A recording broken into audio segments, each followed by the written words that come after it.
This is the Detroit Sports Podcast Network.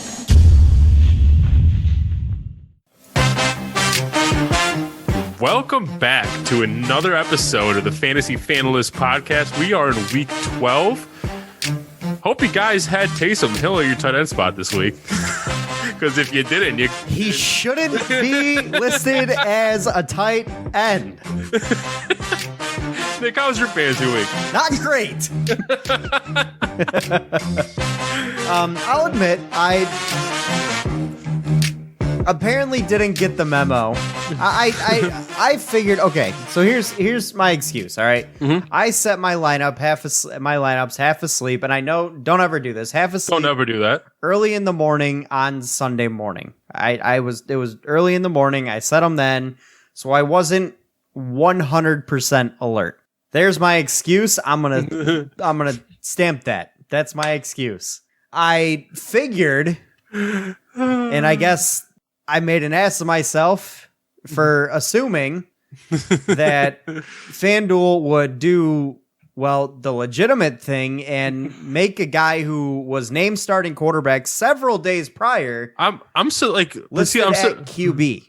I'm surprised because the way I found out, like before it blew up all over like Twitter and everything, and all over every fantasy outlet you could think of, was that the way I found out was because I was setting my lineup on Wednesday, and I wanted to it was Wednesday. It was when they announced that I'd already set Jameis Winston my lineup on Wednesday. Then they announced that Jameis Winston wasn't going to play.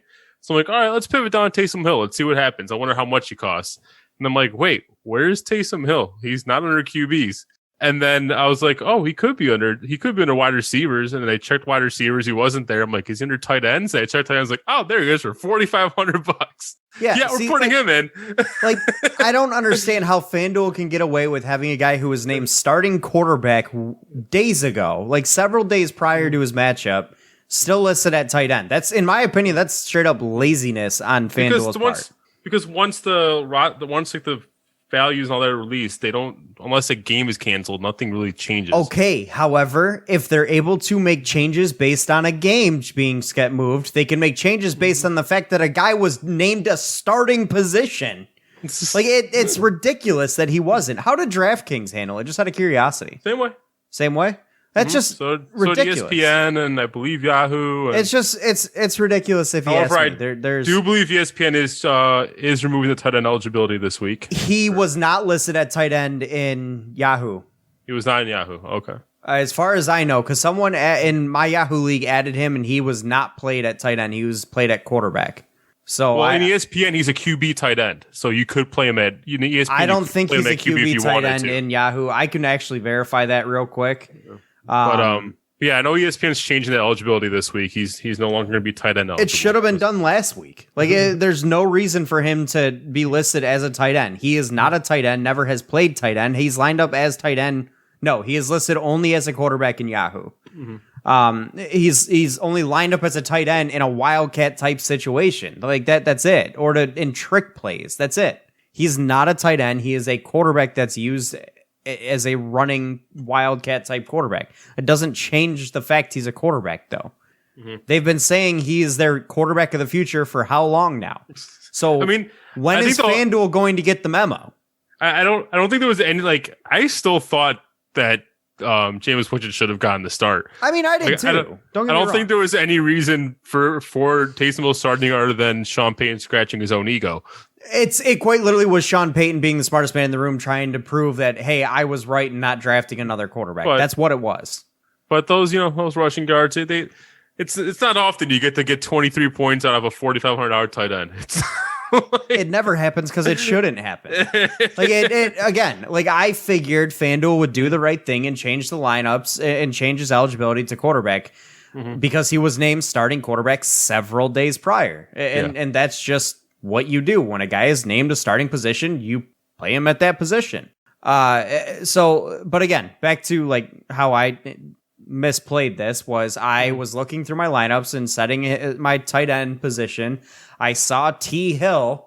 I don't know why I blame the early morningness, but I figured that was just the backup tight end for New Orleans, like a guy named Travis Hill or Tyler Hill or something. I was like, yeah, that's got to be it, right?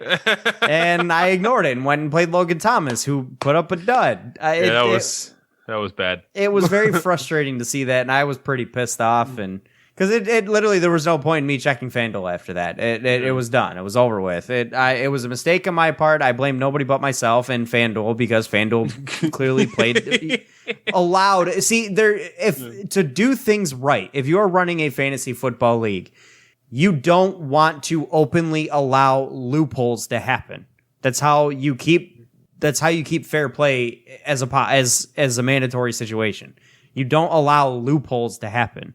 And for them to just straight up allow this loophole, and granted, most people, you should have taken advantage of it. Fine. Everybody had the opportunity. Yeah, but it was started according to FanDuel, it started in 83.3% of their lineup. As he should have been, if not more. More than I've seen for any player ever. Right. And he should have been started in more. But that's my point, though, is you shouldn't be allowed to use a loophole, and FanDuel shouldn't be allowing a loophole to take place. Yeah. It's in my opinion, utter failure on their part. And I can guarantee you, if Taysom Hill's a starting quarterback next week, he will not be listed at tight end for FanDuel. I doubt it. Exactly. And that's why it shouldn't have taken place it shouldn't have happened in the first place. If they're going to admit their mistake next week by changing him to quarterback, then he shouldn't have been listed at tight end this week at all. But again, I blame myself for not using the loophole and not realizing it. But that's just what it is. It sucks, but it's whatever. Yeah. So, but other than that, I mean, my yearly fantasy league continues to roll through like a freight train as I continue to win yet another matchup. As I continue to claw my way up to the top, I'm at the top basically now. So I'm feeling pretty good there, but I am still a little bit sour about the whole daily fantasy situation this week. I won't lie. It pissed me off a little bit, but my yearly fantasy league that I'm storming back, man. I am now back up to fifth place after having an absolutely terrible start in this league. I think I started like 0-4 in this league, and now I'm about to be. Ouch. 5. Yeah, I started 0-4. I'm about to be 6-5 after this week. So I really turned things around this league, and that's a lot of thanks to this is a 2 QB league, and it's a lot of thanks to having Justin Herbert and Lamar Jackson as my 2 QBs. And it also helped when Nick Chubb went down. I had Kareem Hunt going for a while. I'll give you one better. My 2 QBs are Kyler Murray and Justin Herbert. Yeah, there you go. I can't go wrong any given week. I've made the wrong play at quarterback this week by playing Kyler Murray, and I still won by like 60 some odd points. And I'm not even done yet. One of our buddies, he like asked me like most weeks about his lineup, and his 2 quarterbacks are Aaron Rodgers and Josh Allen. And I always tell him I hate him for having to make me pick between those 2 every single week. I mean, you just go with the matchup play. That's all you do. Who's got the better matchup? This week, I like Josh Allen's matchup. But no, it started off as a very mediocre yearly fantasy league for me.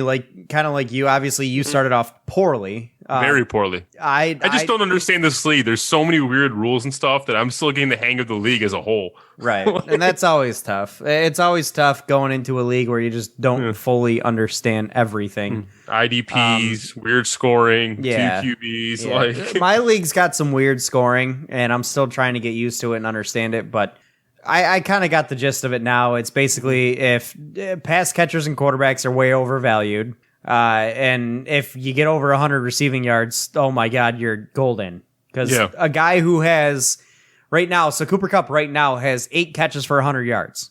You think, okay, FanDuel, that's a 14-point game. That's solid, right? No, that's a 21-point game in this Yahoo league. Like it's a big boost. Like you get a good bonus, and yes, it's full point PPR also, which puts a premium pass catchers again. But either way, it's a 3-point bonus for hitting 100 yards, and that's a pretty hefty bonus. And then quarterback's way overvalued also. So, but anyways, I mean, it's a frustrating fantasy week just for that reason alone. The whole Taysom Hill situation pissed me off. But in terms of my DFS, it went well this week. I didn't win any leagues. I did have the lead going into the 4:00 games, which was the last slate on this contest, and I had a 28-point lead going in, and with anybody left. no one left, and the only person that had people left had Tyreek Hill and Josh Jacobs, and he edged me out. So I was pissed. I mean, that'll happen. That'll happen. I was not comfortable with a 28-point cushion No. with Tyreek Hill and Josh Jacobs. No, not at I all. was not at all. I mean, I definitely had a good shot to win, but I was not comfortable. Right. I mean, there's always a chance that one of those guys will put up a dud and you got a really good shot, but that's all I needed. And you see one of them to put up a dud and it just didn't happen. yeah. But anyway, we've got some buy or sells on tap for this week because I feel like a lot of question marks came up this week, and I feel like it was perfect week for buy or sell. So the first question, I should say, buy or sell this statement. Travis Fulgham is nothing more than a wide receiver 3/flex option rest of the season. I'm going to sell this. I know his usage has been drastically reduced since the return of Jalen Reagor and Alshon Jeffrey, but Carson Wentz has also had a really bad stretch, couple of games here as well, which obviously is not going to help Travis Fulgham at all or any of the pass catchers there. But I think they're going to realize that their best football was played with Travis Fulgham as the guy, and they're going to try to get back to that what was their bread and butter when they were playing their best football. And I also think that Travis Fulgham just is probably the best pass catcher on that roster right now. Alshon Jeffrey's just not the same guy. I know they like Jalen Reagor, but I still have faith that Travis Fulgham can carve out at least low-end wide receiver 2 value. So I'm going to sell it just because I think he at least is a low-end wide receiver 2 the rest of the way. This one confuses me a bit because Fulgham led the team in targets this past week. Yeah, but Carson Wentz was terrible. And he led the team in targets and had the least catches on the team.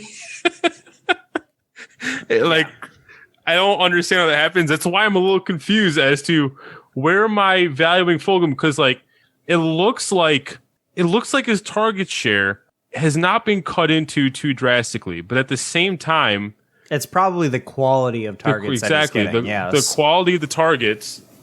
He's seen more attention from defenses, and it's probably getting harder for him to get open. Like, this is his second straight game of one catch. He did not lead the team in targets last week, which was, I believe, Alshon Jeffrey's first week back. He was that was kind of a more evenly spread out game where everyone on the team had like 5 or 6 targets right around there, with Jalen Reagor leading the way at 7. But either way, the targets are still there, so I am going to trust Travis Fulgham for now. What's his rest of season schedule? How did I think about Do I think that he's going to continue to be the wide receiver 1 that he was before? I'm going to say no to that. I do think he has. No, he's not wide receiver 1. I do think he has as a wide receiver 2. Yeah, I think he tops out at wide receiver 2. And I think he'll comfortably be probably a low end wide receiver 2 the rest of the way.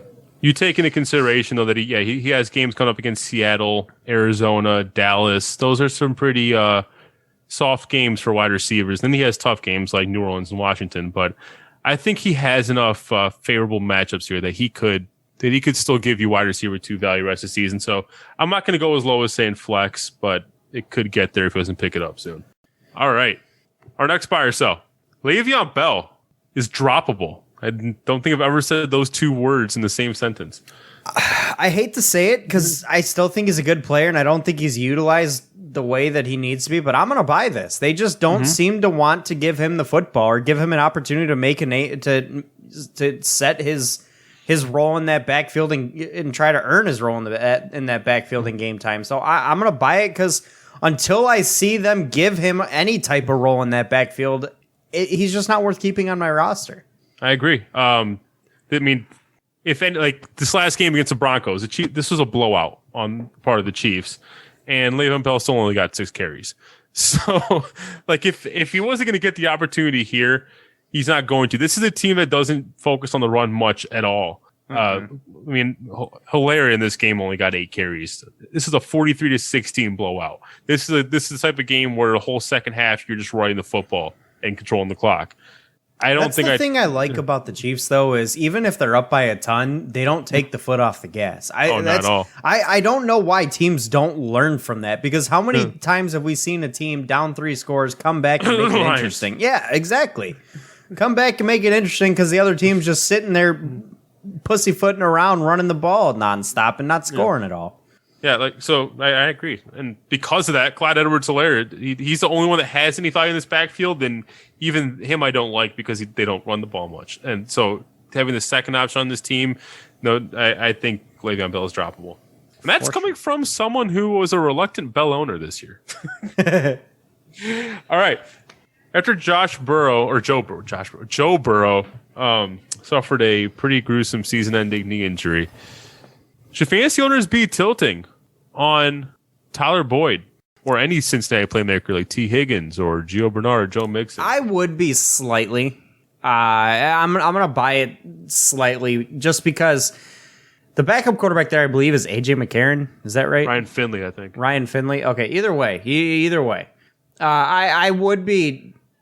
I am slightly tilting just because the caliber... Joe Burrow is playing some really good football, and I don't think Ryan Finley or A.J. McCarron, whoever the hell's playing ball for them or throwing the ball for them right now is... I don't think they're going to be playing that same type of caliber of football. And Tyler Boyd may still have the most opportunity to be successful on that team, but guys like T. Higgins, even guys like AJ Green, I think are going to take probably a pretty sizable hit to their production just because of the fact that we don't have as talented of a guy throwing the football anymore. And I think the loss of Joe Burrow probably hurts T. Higgins the most, but I do think Tyler Boyd's production will also drop probably pretty significantly as well.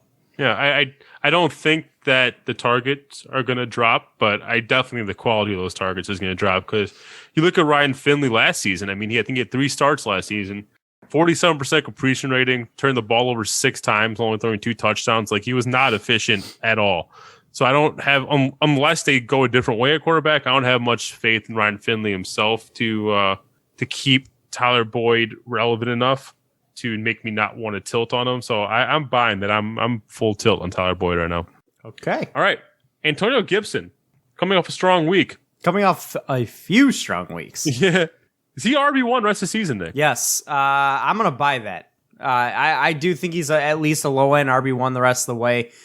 This is a guy who has really taken control of that backfield in a big way. I know that J.D. McKissic still plays a role in that backfield, but primarily as a pass catcher. And even Antonio Gibson gets opportunities as a pass catcher. He averages somewhere between 2 and 4 receptions a game as it is. But he gets the lion's share of the carries. I think he's usually up somewhere between 15 to 20 carries a game, and he makes the most of those opportunities as well. And for that Washington football team, Antonio Gibson's really been a big part of that offense, and he's really stepped up in a big way. He is the goal line guy as well, so he's going to continue to get the short yardage situation. So even in weeks where maybe he's not as efficient, maybe not getting the yardage, he's probably going to end up at the very least saving his week with a touchdown or 2 because of the goal line work. So you can usually rely on that right there. I think Antonio Gibson is a pretty safe low-end RB1 the rest of the way for sure. Yeah, I agree with you. And part of my worry with Antonio Gibson was the fact that they didn't seem to trust him much on third down, but that looks like it's changing. He has been an RB1, as you said, over the second half of these games. You can call it from week 5 onwards, from week 6 onwards, from week 7 onwards. I think all of them, if you count all of that, he's still been an RB1. So I think on the season's been RB1 as well, if I'm not mistaken. Is. I think he's listed at number 11 right now, so he is right in that low-end RB1. Yeah, but he's especially picked it up these last few weeks, and going for 94 and a touchdown against Cincy, grabbing 2 touchdowns against Detroit. So like you said, they're not afraid to use him on the goal line. Yeah, I do think Antonio Gibson is RB1 of the season because also you look at the rest of his schedule: Dallas, Carolina, Philly. These are all pretty soft games for running backs. So. Seattle's in there as well. He's got a couple of real tough ones against Pittsburgh and San Fran, but he does, like you mentioned, have Dallas, Seattle, Carolina. And week 17 is Philly. Most fantasy leagues don't go that far, but for DFS purposes, maybe it's worth a play. But he does have some good opportunities in upcoming weeks for sure. Yep. So, yeah, I think we both buy that. Antonio Gibson, RB1 rest of the season. All right, our final buy sell. With Andy Dalton back under center, looks like there was finally some life in this Cowboys offense again. Is it safe to trust Cowboys playmakers once again? I'm actually going to buy this. I am, just because I've been kind of saying this since Dak Prescott went down. Andy Dalton is not... He's not a rookie quarterback. He's not a no-name. He's not Ben DiNucci. We'll say that. He's not Ben DiNucci. Or Garrett Gilbert Gottfried, whatever the guy's name is. He's a legitimate starting quarterback with a lot of experience causing other players to be successful. I mean, AJ Green put up a damn near Hall of Fame career in Cincy with Andy Dalton throwing him the football. So there's obviously some reason to believe in them there. I mean, CeeDee Lamb this week, 4 catches, 34 yards and touchdown. Didn't have the yardage, but he had the touchdown. And Amari Cooper, 6 for 81. Just didn't get that touchdown. So again, I do think that there is some life with these Cowboys playmakers, and Zeke Elliott even had a far improved game, putting up eclipsing the 100-yard mark for the first time this year. And Tony Pollard, or not this year, but for finally once again eclipses that 100-yard mark. And then Tony Pollard even broke off that big one, 5 carries for 60 yards and a touchdown. I do think that having Andy Dalton under center helps all of their playmakers on offense drastically. And I think you can start trusting some of these guys a little bit more, especially guys like Amari Cooper and Zeke Elliott, just because there's a little bit more of a threat there. Teams can't just stack the box on Zeke Elliott and not let him go anywhere.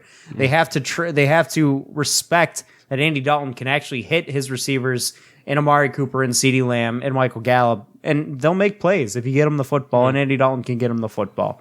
So. Well, you were right about Ezekiel Elliott. That is his first 100-yard game this year. Oh, is it really? Yeah. Whoa. Okay. He hadn't even sniffed 100 yards since Dak Prescott got hurt. He had a few 90-yard game with Dak under center, but yeah.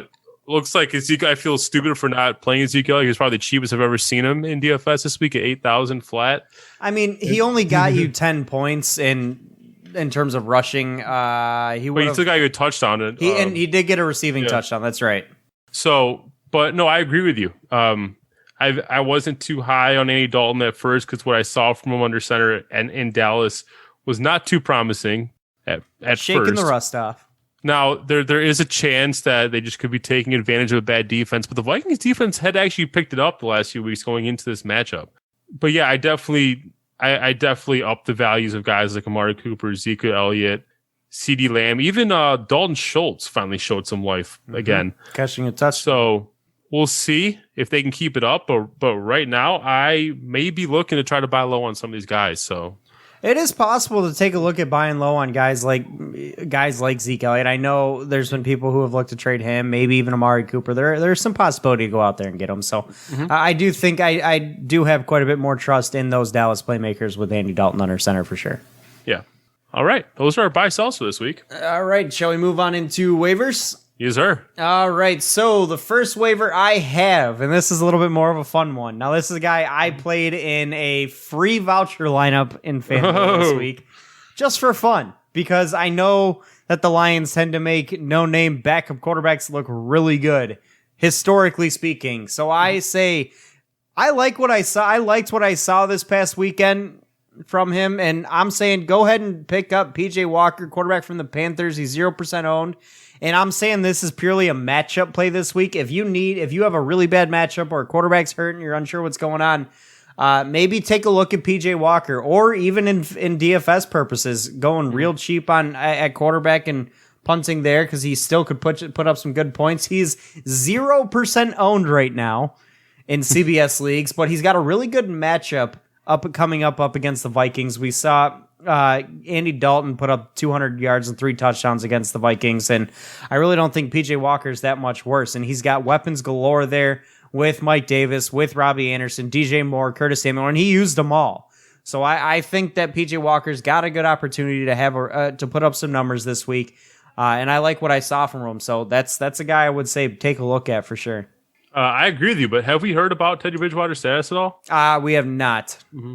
So yeah, assuming Teddy Bridgewater's out, yes. That's definitely a guy I pick up and play against the Vikings for sure. I would even look at him in DFS assuming that's the case. My first pickup this week is going to be James White. He is owned in 36% of leagues. Rex Burkhead suffered a knee injury this past game that looks like it could sideline him for a while. White came in, had a team high 9 targets, turned into 6 catches for 64 yards. So if Burkhead's out for the year, I think White becomes an immediate rest of season flex play, just knowing what just knowing his track record in this offense and how effective he's been as a pass catching back, and I don't think there's anyone to threaten him in that role if Rex Burkhead is out for an extended period of time. So I think James White's a pretty good pickup this week. I like James White pickup, actually. He was on my short list here. I also have another running back here. It's Gus Edwards, the Ravens running back. He's 42% owned. COVID. Yeah, it's mainly because of J.K. Dobbins and Mark Ingram being put on the COVID list. He's going to be, I think, the only one left in that backfield, if I'm right. And for that reason, if that game's played, mind you, I think Gus Edwards could have an opportunity to be successful this week because he's going to get a lion's share of those carries. I know Lamar Jackson's going to take some as well, but Gus Edwards going to get the opportunity this week for sure. Yeah. My next pickup is tight end Jordan Akins, owned in 2.1% of leagues. He has finally arrived, ladies and gentlemen. I was a couple weeks early on my starts with this, but we finally come back to life after that. After coming back from injury, he got his first full workload post injury and responded with 5 catches for 83 yards. Assuming he maintains this workload and considering the high octane nature of this Texans offense, I think you could be looking at a top 12 10 rest of the season. So he's definitely a guy you want to pick up and take a chance on. Also this week, we love even though the numbers don't say it, you and I both love tight end matchups up against the Lions, and that's who the Texans got on Thanksgiving. I've got some juicy numbers for you for that game. Don't worry. I have one more waiver pickup here. It's a wide receiver. I've got Michael Pittman going for the Colts. 45% owned. This week he had 3 catches for 64 yards and a touchdown. He's just solidified himself as a number. He's just solidified himself as the number 1 receiver in Indy. And Phillip Rivers loves to be able to get him the ball. He's a big receiver, and Phillip Rivers likes those big guys, and he finds a way to get Michael Pittman the ball, and especially in the red zone. And that's where you're really going to make your money on with Michael Pittman. So I'd definitely be looking at Michael Pittman this week. If he's not owned, he really should be. Yeah, I believe he was both of our top pickups last week right when we did the waiver segment. But I agree with you. He's my third guy as well. He's 26% owned, which should be higher. He did have 3 targets for 64. 45% in CBS. I have 26% ESPN. Looks like CBS players are a little more prudent. Nice. So 3 targets for 64 yards and touch on the first half this past week. And but he didn't see a single ball thrown his way in the second half, which is really frustrating considering he led the team both in snaps and routes run on the game. But that shouldn't deter you. He is clearly the number 1 receiver on this team, and I think he should be on in all leagues. So definitely, I agree with you on Michael Pittman. Do you have any more waivers? Because I'm out. I'm out too. All right, let's go on to our starts and sits here. At quarterback, I've got my start of the week here is Josh Allen going up against the Chargers. Josh Allen is a guy that you can always trust week in and week out. He's having a pretty damn solid year. He's rebounded quite a bit. And after a red hot start, then he slowed down a little bit while he's back. And the Chargers defense is one that does give up some points to quarterbacks. Are they one of the worst defenses against quarterbacks? No, but they still give up a decent amount of points to quarterbacks. And I think that Bills offense is high octane and able to put up some points. And I think Josh Allen's a big reason for that. So I like that matchup this week. Just saying this terrifies me, but I'm going for it. Carson Wentz against Seattle is my start of the week. One of my starts of the week against quarterback. So a lot of this is about matchup. The Seattle Seahawks are allowing 25.2 fantasy points per game. Took it out and flopped it on the table. Yes, I did, which is second most in the league still. I know Wentz has been terrible in real life. He turns the ball over more than anybody. Yes, that's very true. Play any defense you can against the Eagles. But for fantasy purposes, he has the ability to pad the stats a bit. Like just, for example, this past week, he was horrible against the Browns. He still came out of that matchup with 235 and 2 touchdowns. I think Seahawks are about as friendly as a matchup as Wentz will see all season. So you could be looking at a discount top 10 QB here in DFS. So it's a scary play, but I think the price may make it worth it. Yeah, you got to have some big cojones to trust Carson Wentz. I went a little more conservative. I'm saying start Justin Herbert going up against the Bills. I took both sides of this matchup. Justin Herbert's been on a tear this year, and probably is going to be winning Offensive Rookie of the Year, and for good reason. And this Bills defense does give up points, and I think Justin Herbert coming off of yet again another big game that's going to continue this week against Buffalo. He loves his top weapon in Keenan Allen. I think they've developed quite a rapport. And I also believe, don't the Bills defense give up a ton of points at tight end? So look out for Hunter Henry this week also. So Justin Herbert going up against the Bills is a matchup I really like.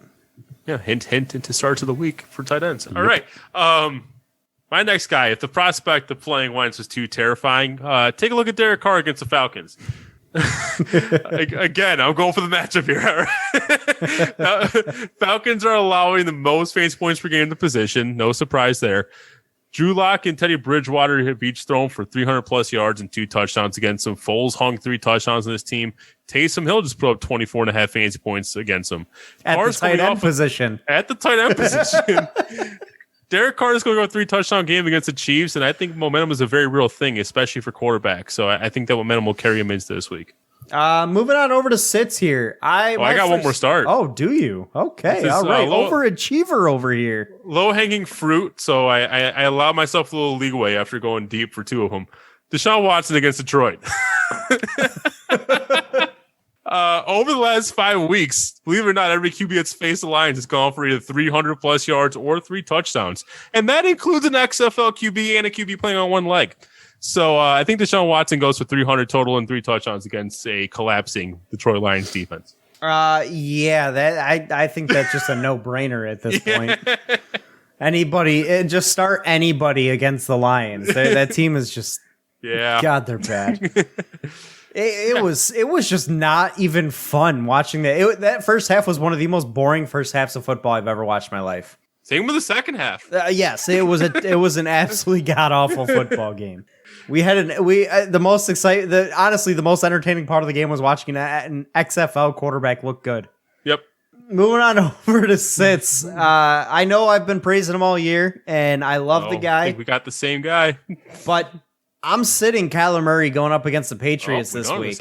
We do have the same guy for the next one. Okay. I'm sitting Kyler Murray this week going up against the Patriots, and I know he's like a top 5 QB. He's been lights out, but Patriots defense just doesn't give up a lot of points, and Kyler Murray's dealing with a shoulder injury this week that he sustained in last week's game. He did play 3 quarters of football after sustaining that injury, but who knows what kind of health he's going to be in this week. Going up against a good defense also was another reason for me to not believe in him. So I'm tempering my expectations with Kyler Murray in this matchup against the Patriots.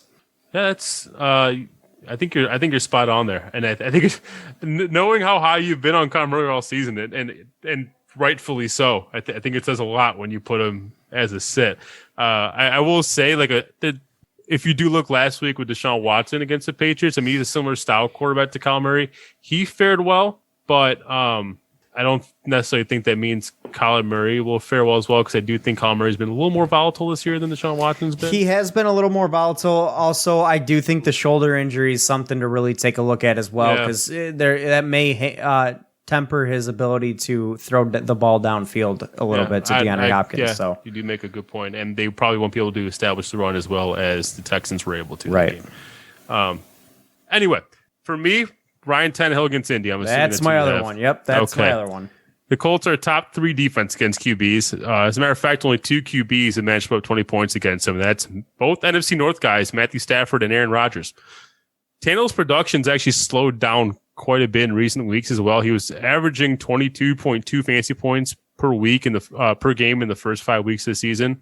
But then you take these last 5 weeks, only averaging 16.78 fantasy points per game. So it's a pretty significant drop off.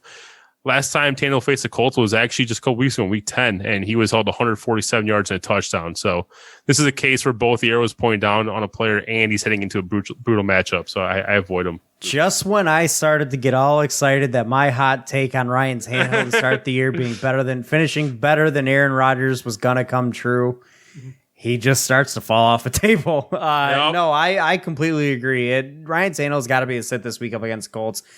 But not just because the Colts defense is absolutely brutal against quarterbacks, also because Ryan Tannehill just hasn't been as good lately. And it is a big upsetting point for me just because of the fact that I've been so high on Ryan Tannehill all season long since before week 1. and he's just kind of crushed those hopes and dreams in the last few weeks. So I got to hop off that train for a minute. I'm just going to run alongside it and see until he rebounds. But I am going to sit Ryan Tannehill this week for sure. All right, moving on to running backs. My first running back start, and this is, and if he plays, is DeAndre Swift. Now, Big if he doesn't play, I repeat, do not pivot to AP or carry-on. No, okay? they're both do garbage. Not pivot. Just throw this out if he does not play. But Houston is the worst run team in the league behind the Lions. Run defense in the league, sorry, behind the Lions. And the Lions looked inept with Swift and Galladay out last week. So my bet would be if he were to play, they're going to try to factor him in heavily on Thursday. And because I think he's going to be the best playmaker on the field for this Lions team. He looked great in his first official start 2 years ago. So I think as long as he plays, he'll be able to take advantage of this Houston Texans defense, again, if he plays. Inept is an understatement as to what the Lions looked on offense. They managed 40 rushing yards up against a team that weren't they the team that gave up 204 touchdowns to Dalvin Cook, or was that the Packers? I don't remember. I know he put up 200 yards against the Panthers and the Packers. Well, you're still talking about a Panthers team that is one of the worst against the run. Yes, and you managed 40 some odd rushing yards against that bad defense. So if DeAndre Swift doesn't play, I do not pivot to AP. Oh wait, it was Detroit. It was us that Dalvin Cook put 206 and 2 against. There was a game he had 4 touchdowns. What was it? Oh, that was the game before at Green Bay. Green Bay. Okay.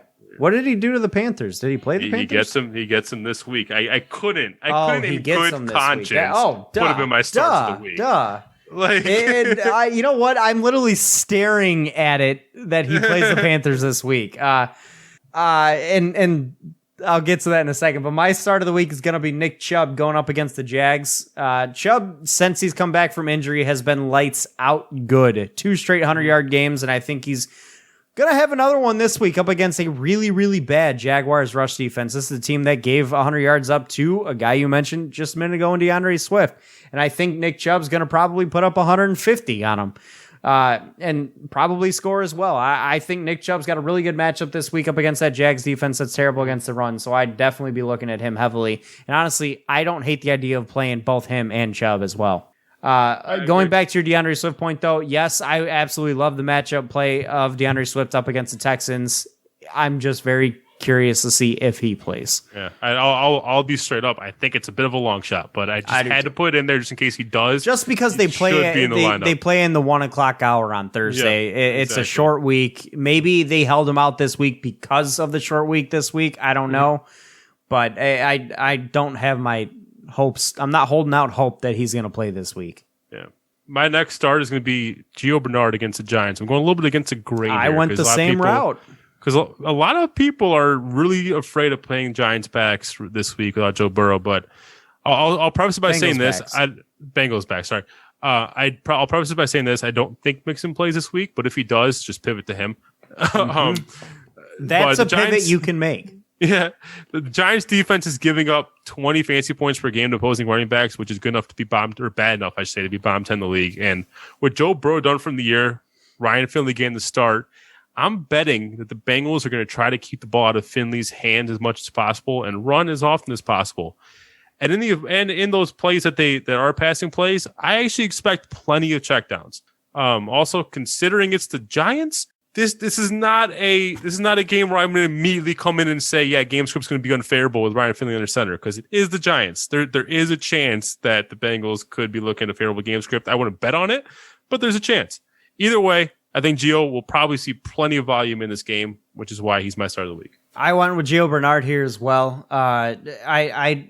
You pretty much hit the nail on the head. Even though that Ryan Finley is going to be the starter, I still have enough faith in that Bengals offense and in Giovanni Bernard because, again, it's not like we're going to see a stacked box here up against Giovanni Bernard because of the presence of guys like Tyler Boyd, T. Higgins, AJ Green, etc. You're going to see them keep honest in that secondary and not sneak up into the box. So Gio Bernard is going to have room to run there. He's been successful with that Bengals offense in recent games, and I think that's going to continue up against a bad Giants defense. And I do think that they're going to want to establish the run from the beginning and keep it going throughout the game. So I I like the idea of playing Giovanni Bernard here because I really don't think he's going to be all that expensive in DFS either. So it's a solid play. I do have one more, and it's more of a spend big play. I have one more, and it's kind of a cheap out play. But all right, let's hear it. Okay, I like it. All right, I'm saying spend big in DFS on Dalvin Cook going up against the Panthers. Oh yeah, he's going to be expensive. I believe who was it this week that was $10,500? Was it Kamara? Dalvin Cook. It was Dalvin Cook. Okay, he's going to be expensive, but if you can find a way to cheap out in other areas. Maybe PJ Walker at quarterback. I don't know. But if you can find a way to cheap out in other areas and essentially punt and hope to get a sneaky good play, Dalvin Cook's a guy who is almost guaranteed to put up some massive points up against a terrible Panthers run D. And don't be fooled by the fact that week to have a Taysom Hill tight end play. This is the week where you could have used that saved money. Yeah. So definitely Dalvin Cook is a guy I would spend big on for sure this week. My next start is actually Nyheim Hines against Tennessee Titans. See, I liked him last week and he burned me. Yeah, I'll give you some reasoning, and you guys can take it or leave it. Do with it what you wish. The Tennessee Titans are a bottom 5 defense against running backs, but here's the thing. They've allowed the most receiving touchdowns to running backs in the league at 5. I know Jonathan Taylor finally saw some heavy volume this week. He went 22 for 90, and that's the first time he saw that kind of volume since week 2. But I do think that was a byproduct of facing the Packers, who are even more vulnerable on the ground than the Titans are. The Titans, having proven to be vulnerable to pass-catching backs, leads me to believe that Hines could be the quote-unquote hot hand this week. As you guys remember, Frank Reich said that they were going with a hot hand approach in this backfield. Not to mention the last two times that the last time that these two teams faced off, which was in week 10, Nyheim Hines got 115 total yards and 2 touchdowns. So I'd place my chips on Nyheim Hines this week because Jonathan Taylor hasn't shown me any reason that I believe he's going to be consistent. So I go Hines. I like it. It's a play that I've liked Hines this year. I liked him from the beginning, and he didn't start off that well, and then he had the Lions game, and I bought back in, and I'm still buying into him, so I like the matchup for sure. Moving on over to sits of the week. My first sit of the week is Aaron Jones going up against the Bears.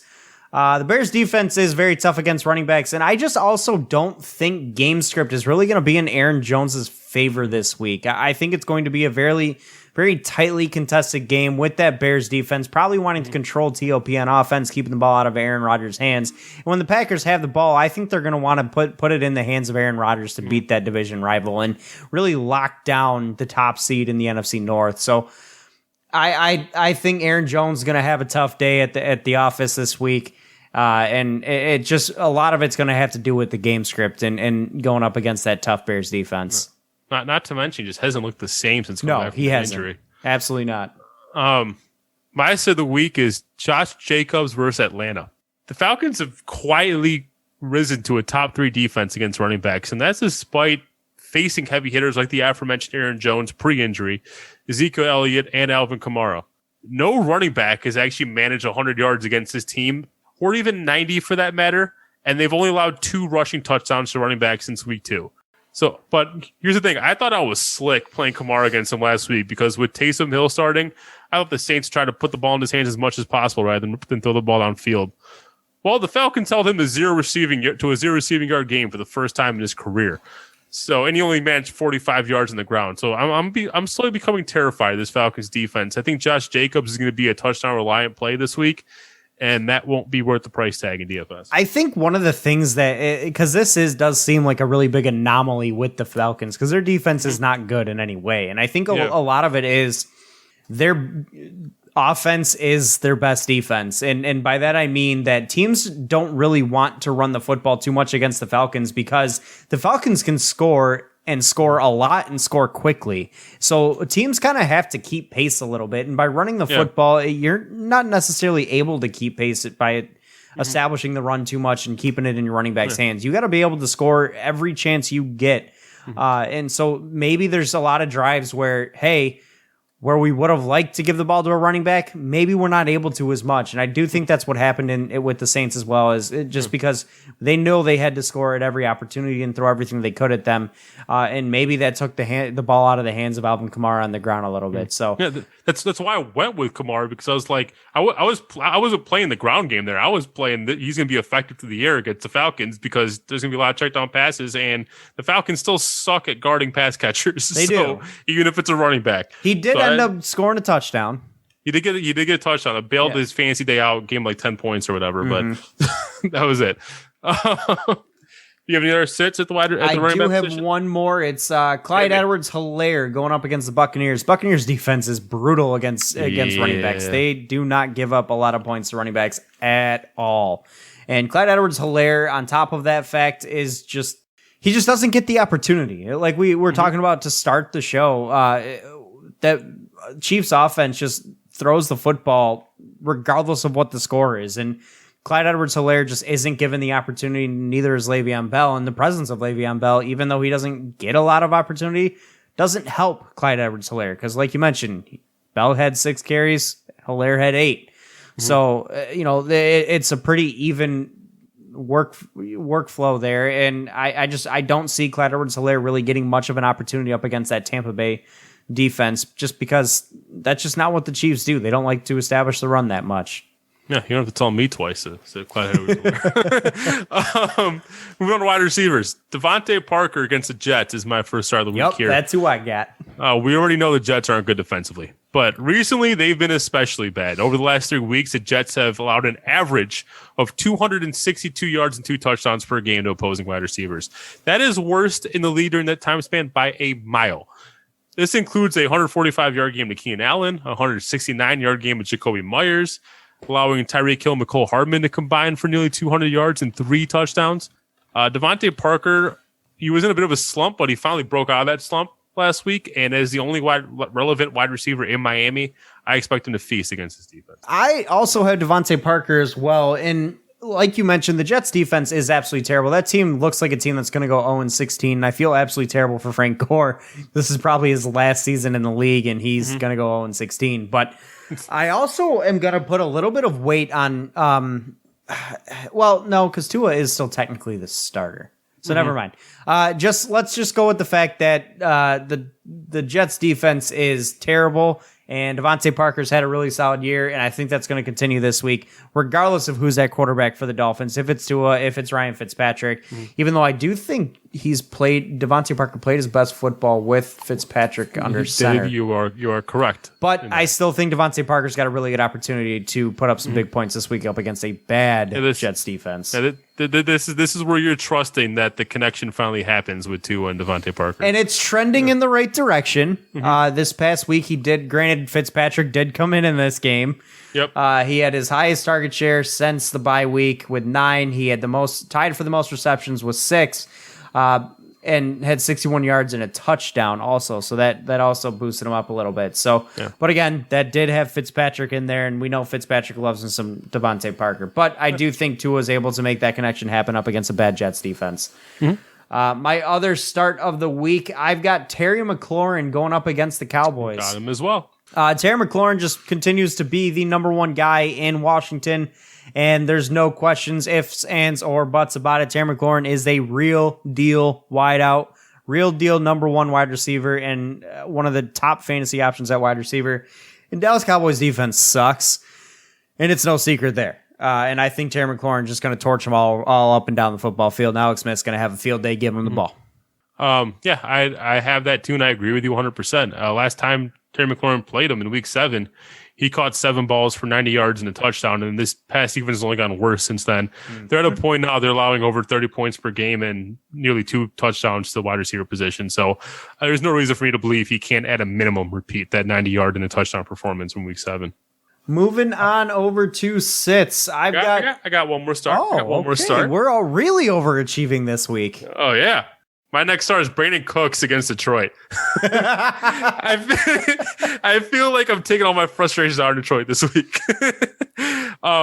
It feels like the Lions defense is getting worse by the week, and they've been a borderline bottom 5 defense against wide receivers over the last 3 weeks. And on top of that, they've shown a clear inability to cover those speedy wide receivers. Guys like DJ Moore, who went for 7 for 127. Curtis Samuel, who went 8 for 70 and a touchdown. Terry McLaurin, who went 7 for 95. DJ Moore had a very good week also. Yeah, I said DJ Moore. Oh, okay. 7 for 127. Curtis Samuel, 8 for 70 and a touchdown. Terry McLaurin, 7 for 95. Keelan Cole went 6 for 143. Emmanuel Sanders, 6 for 93. Even Andy Isabella had 47 yards and 2 touchdowns against them. These are all like smaller, speedy receivers.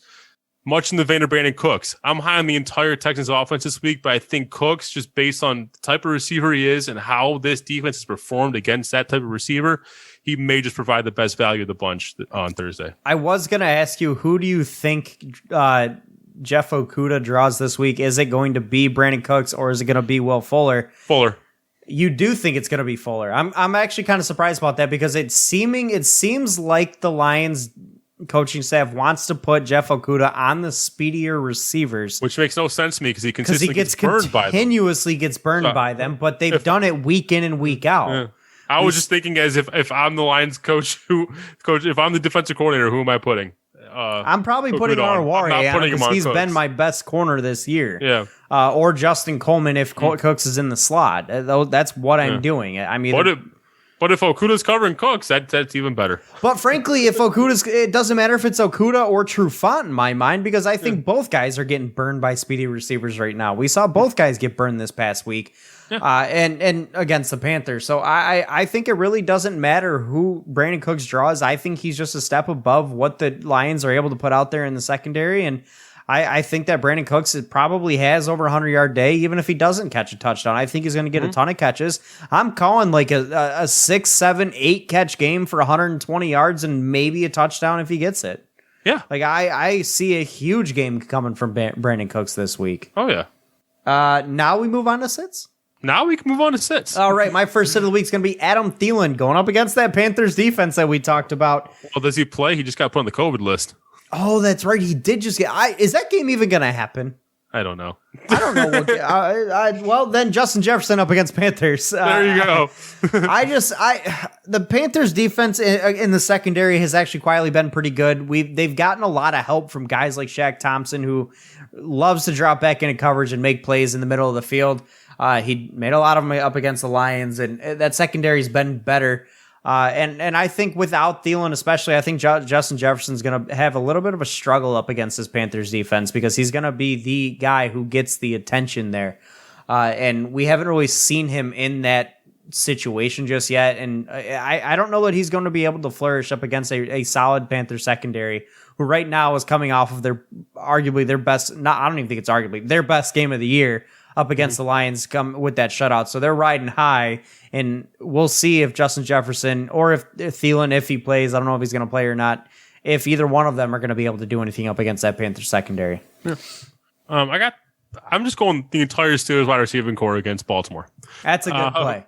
Aside from the fact that this is a rivalry game that's never pretty to begin with, the Ravens are a top 5 defense against wide receivers.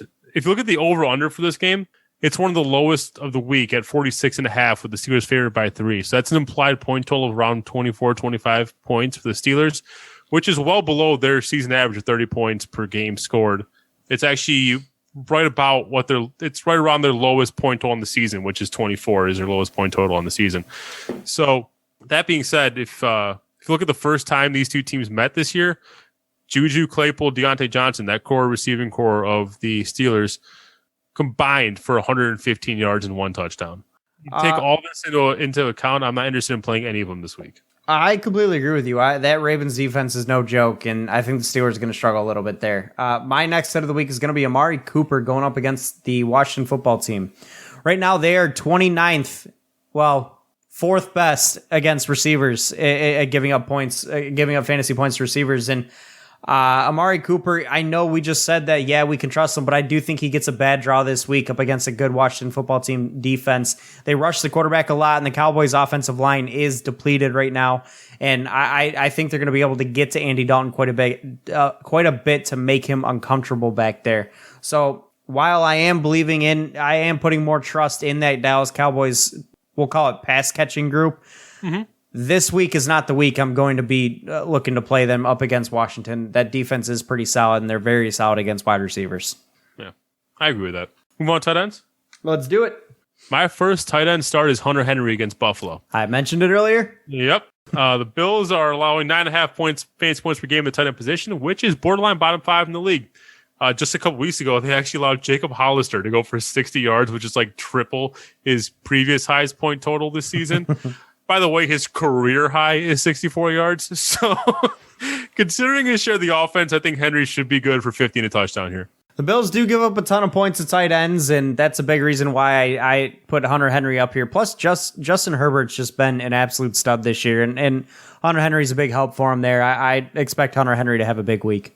Oh, yeah. My next start of the week is gonna be TJ Hawkinson going up against the Texans. The Big Hawk. The Big Hawk. I know that the Lions offense looked absolutely terrible this week. It was utterly inept, for lack of better terms. But if I recall, Hawkinson still managed to pull out a kind of sort of respectable game. 8.8 points in half-point PPR in terms of DFS scoring, which isn't great. It was saved by a big play, I will say that. But he tied for the team lead in catches and led the team in yardage. And I think that's going to continue this week, as considering we probably don't see DeAndre Swift and Kenny Galladay yet again this week. So that makes TJ Hawkinson probably the best playmaker on the field for the Lions. And I think they're going to rely on him quite a bit. He's going to see a bulk of those targets out there for Matthew Stafford. And also the Texans do give up a lot of points to tight ends. So I think TJ Hawkinson's going to be primed to have a pretty solid week up against Houston on Thanksgiving Day. I agree with that. I love Hawkinson this week. He might be the Lions' only option. So, all right. First one, start. No. I got a couple more starts. Oh. Why are you overachieving this week? We didn't plan this. I just want to say, all right, starting Logan Thomas against this Cincy defense did not work last week. Did not work. However, I still want to attack this defense because I have a much better time to do it this week, and that's Evan Ingram. Cincy still has had by far the worst defense against tight ends over the last 5 weeks. They've allowed 11.6 fantasy points per game during that span. That's even with Logan Thomas's near goose egg this past week. And that 11.6 fantasy points per game is courtesy of heavy hitters like Trey Burton, Harrison Bryant, Anthony Frisker, Eric Ebron. I think Evan Ingram should be able to expose this defense. If this doesn't work, I'm done attacking the Cincy D, but I'm pretty confident in this one. Give me Evan Ingram as my start of the week here. I don't start a tight end? I don't. My two are Hunter Henry and TJ Hawk. All right. I'll give you one more then. Jordan Akins against Detroit. That's an easy one. Yeah. So now, do you like Jordan Akins or Darren Fells? Akins. I'm gonna give you some numbers here. If you look at weeks 8 through 10, I'm not including last week because the Panthers don't even look at their tight ends, let alone pass them. But if you include weeks 8 through 10, the Lions had a stretch of games against really menacing tight ends, the likes of Jack Doyle, Irv Smith, and Logan Thomas. Over that span, they have allowed the most fantasy points tight ends in the league at 14.1 fantasy points per game, going against those guys. They caught a break, like I said, this past week because of the Panthers, but this team is officially bottomed out at the tight end position, and you will see it again this week with Jordan Akins, who's coming off his best weeks returning from injury. Like I said, he had 5 catches for 83 yards. I definitely play Jordan Akins this week against Detroit. I agree with you 100%. Now, mind you, the Irv Smith situation was entirely bolstered by the fact he caught 2 touchdowns, and those were his only 2 catches for 10 yards. But I don't trust the Lions to be able to cover tight ends whatsoever. They've had that problem for years, and I haven't seen a reason to believe that's going to change this year. I think Jordan Akins probably one of the best tight ends they've seen in the last few weeks. And you mentioned the Panthers quite literally don't look at their tight end. I don't even know if they have an actual tight end rostered. The only tight end ball I saw thrown, or a ball that I saw thrown to a tight end for them this weekend, it went straight through his hands and fell to the ground. So that goes to show how much they trust him. Yeah. Yeah, they hate Ian Thomas over there. Yeah, well, it wasn't even Ian Thomas. I've never even heard of the guy they threw the ball to.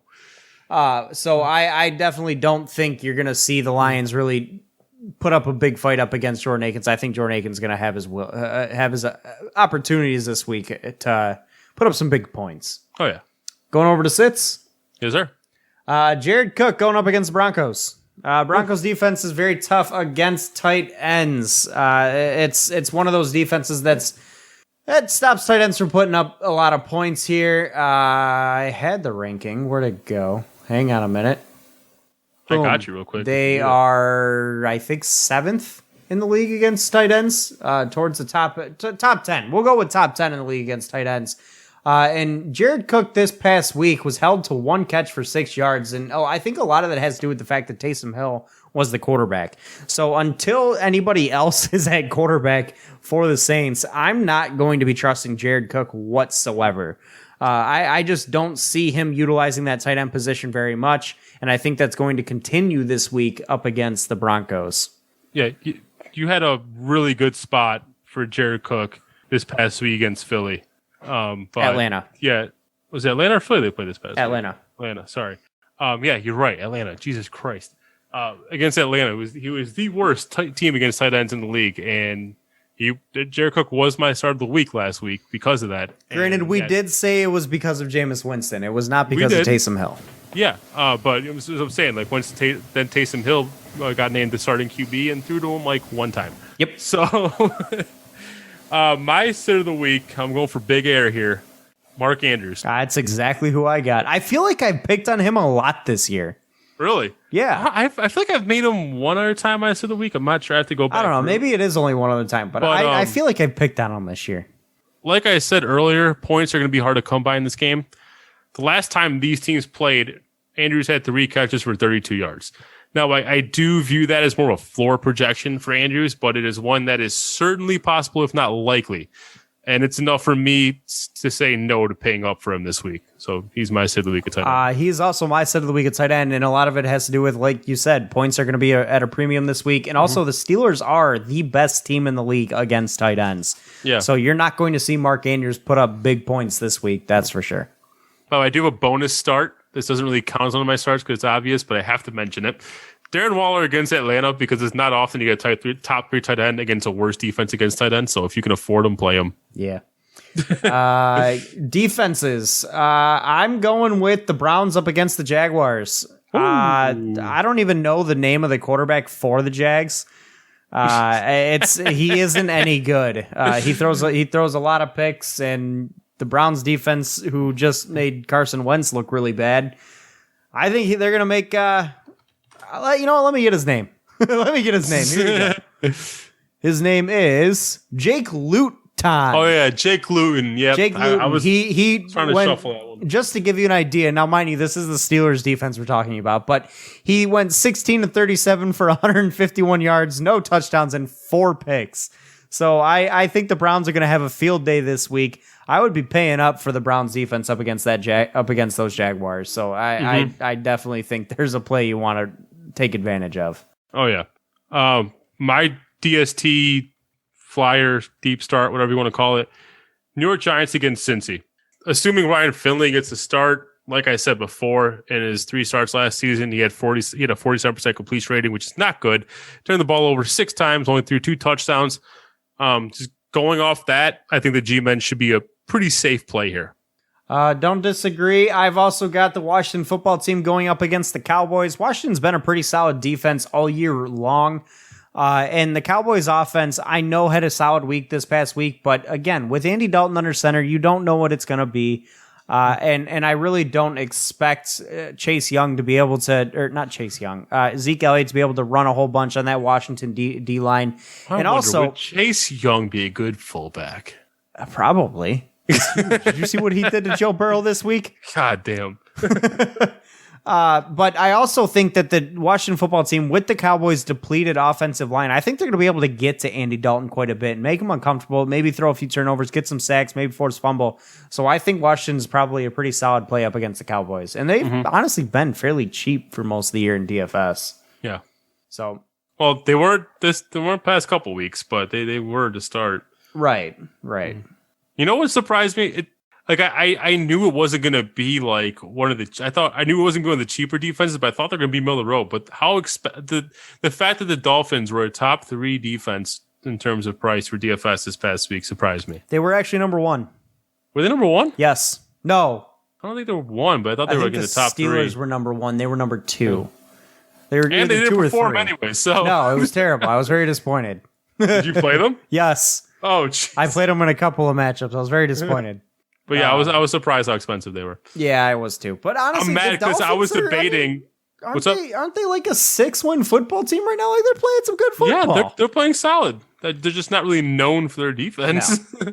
But I actually don't know what I would say they're known for. I can't think a specific thing the Dolphins have been the biggest on that aspect. I literally think they win despite the fact that they don't do anything really good. I know nothing about this team. Like Myles Gaskin had a pretty solid year until he went down, and Tua Tagovailoa was looking pretty damn good for a hot minute, and then this past week he put up a dud. Outside of that, though, I mean, I don't know. They're in second place. Although we did get pulled, East. but yeah, he did. I was debating this week whether to play the Panthers D against the Lions or the Lions D against the Panthers. I picked the wrong one. Yep. I thought, play a defense against an XFL quarterback. It can't hurt you. I mean, they did get a couple of turnovers. Yeah, they still managed like a respectable 6 points. They but probably managed a solid game. I was expecting more. Right. The Dolphins actually have the best defense in their division. Find that kind of interesting. And it's really not even that close. I actually thought the Patriots were going to be the best defense in that division. But by the way, one fun question. Speaking of divisions, to close this out, what's going to be the record of the division winner of the NFC East? NFC East? Yep. Ooh, man. It's sure looking like it's going to be 6-10. I was about to say over under 6.5 wins. You know what? I'll say this. I think it's going to be 6-9-1. Because I think it's going to be the Eagles. I think the Eagles are going to win this division at 6-9. So you're taking the over under of the 6.5 wins. I'm going to take probably, but then again, though, thinking about it, I don't know if it's technically possible for a team to only have 6 wins and win that division because of how much they play each other at the end of the year.